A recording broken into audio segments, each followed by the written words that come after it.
Selamat berjumpa kembali dalam topik etik dalam perawatan paliatif.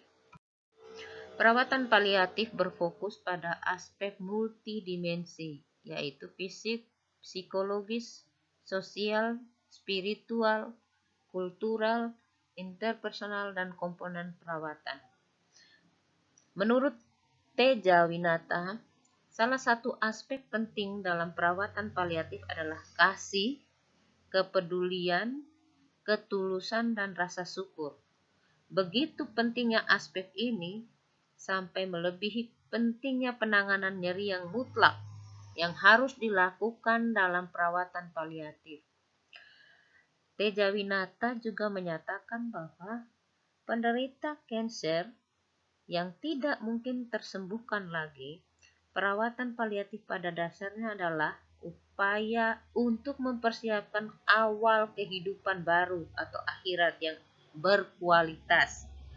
Cara lain untuk melihat perawatan paliatif adalah konsep tentang kematian baik bebas dari rasa sakit dan penderitaan bagi pasien dan pasien. Perawatan paliatif adalah pendekatan bertujuan meningkatkan kualitas hidup pasien dan keluarga menghadapi penyakit yang mengancam jiwa dengan cara meringankan penderitaan rasa sakit melalui teridentifikasi dini, pengkajian yang sempurna, dan penata laksanaan nyeri serta masalah lain baik fisik, psikologis, sosial maupun spiritual. Itu kalau menurut WHO tahun 2016. Permasalahan sering muncul ataupun terjadi pada pasien dengan perawatan paliatif meliputi masalah psikologis, masalah hubungan sosial, konsep diri, masalah dukungan keluarga, serta masalah pada aspek spiritual. Kita masuk pada pengertian. Etik sendiri adalah sesuatu di mana dan bagaimana cabang untuk filsafat yang mempelajari nilai atau kualitas yang menjadi studi mengenai standar dan penilaian moral. Etik mencakup analisis dan penerapan konsep seperti benar, salah, baik, buruk, dan tanggung jawab. Etik keperawatan adalah norma-norma yang dianut oleh perawat dalam bertingkah laku dengan pasien, keluarga, kolega atau tenaga kesehatan lain di suatu pelayanan keperawatan bersifat profesional. Perilaku etik akan dibentuk oleh nilai-nilai pasien, perawatan, interaksi sosial dalam lingkungan. Dilema etik sendiri adalah suatu masalah yang sulit di mana tidak ada alternatif yang memuaskan atau situasi di mana alternatif yang memuaskan dan tidak memuaskan itu sebanding. Dalam dilema etik tidak ada yang benar dan tidak ada yang salah. Untuk membuat keputusan etik, seorang perawat akan tergantung pada pemikiran yang rasional, bukan emosional. Tujuan dari kode etik keperawatan sebagai berikut. Yang pertama, merupakan dasar dalam mengatur hubungan antara perawat, klien atau pasien, teman sebaya, masyarakat, dan unsur profesi baik dalam profesi keperawatan maupun dengan profesi lain di luar profesi keperawatan. 2. Merupakan standar untuk mengatasi masalah yang dilakukan oleh praktik keperawatan yang tidak mengindahkan dedikasi moral dalam pelaksanaan tugasnya. Yang ketiga, untuk mempertahankan bila praktisi yang dalam menjalankan tugasnya diperlakukan secara tidak adil oleh institusi maupun masyarakat. Yang keempat, merupakan dasar dalam menyusun kurikulum pendidikan keperawatan agar dapat menghasilkan lulusan yang berorientasi pada sikap profesional perawatan. 5. Memberikan pemahaman kepada masyarakat pemakai pengguna tenaga perawatan akan pentingnya sikap profesional dalam pelaksanaan tugas praktek keperawatan. Beberapa etik dan etiket dalam perkomunikasi antara manusia dalam kehidupan sehari-hari. Yang pertama, jujur.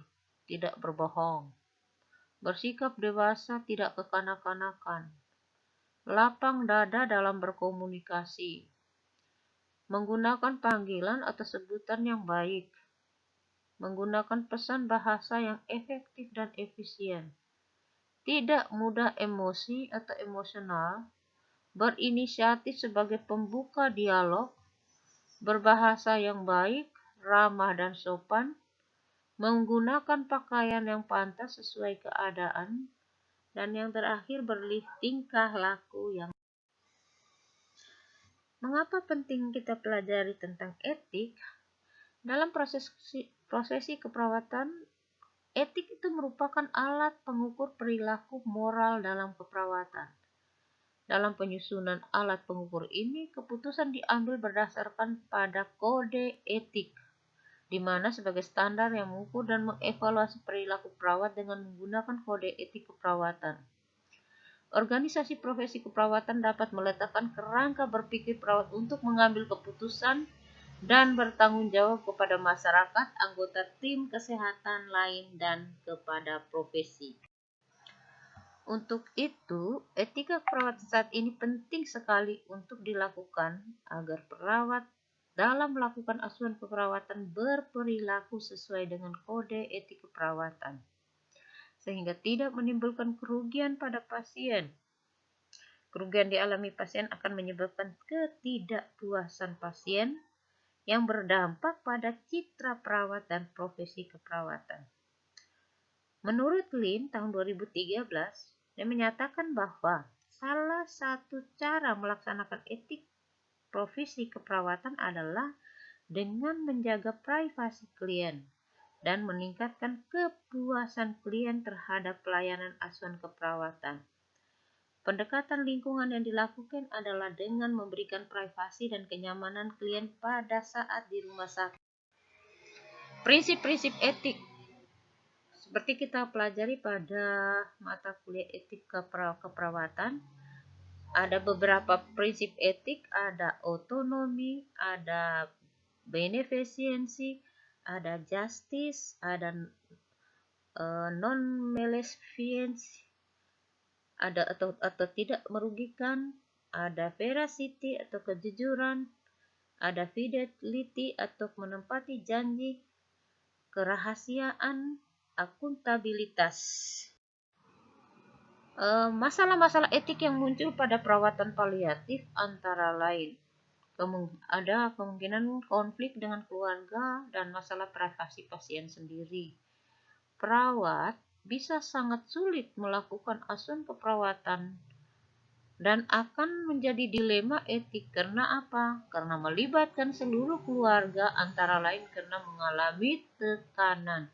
Seperti waktu konsep dasar perawatan paliatif kemarin saya sudah menjelaskan bahwa sebenarnya perawatan paliatif itu adalah person centernya di para pasien, perawatan secara pribadi atau person pada klien atau pasien tersebut. Tetapi mengingat budaya yang kita anut, budaya Indonesia, perawatan paliatif ini akhirnya ke family center, artinya berpusat pada keluarga. Karena segala sesuatu keputusan akan diambil oleh keluarga. Masalah etik juga muncul ketika perawat khawatir tentang kemungkinan kurangnya konsensus di antara rekan kerja, dalam hal ini partner atau teamworknya, tentang cara merawat pasien. Masalah etik dapat muncul dari konflik antara dengan dokter atau dengan yang lain tentang perbedaan pendapat tentang perawatan akhir hidup dan kesenjangan yang dapat menjadi sumber stres bagi perawat. Masalah etik dalam perawatan paliatif adalah bahwa perawat mengalami konflik antara apa yang menjadi tugas mereka dan apa yang mereka rasakan benar-benar untuk pasien, misalnya dalam hal manajemen diri.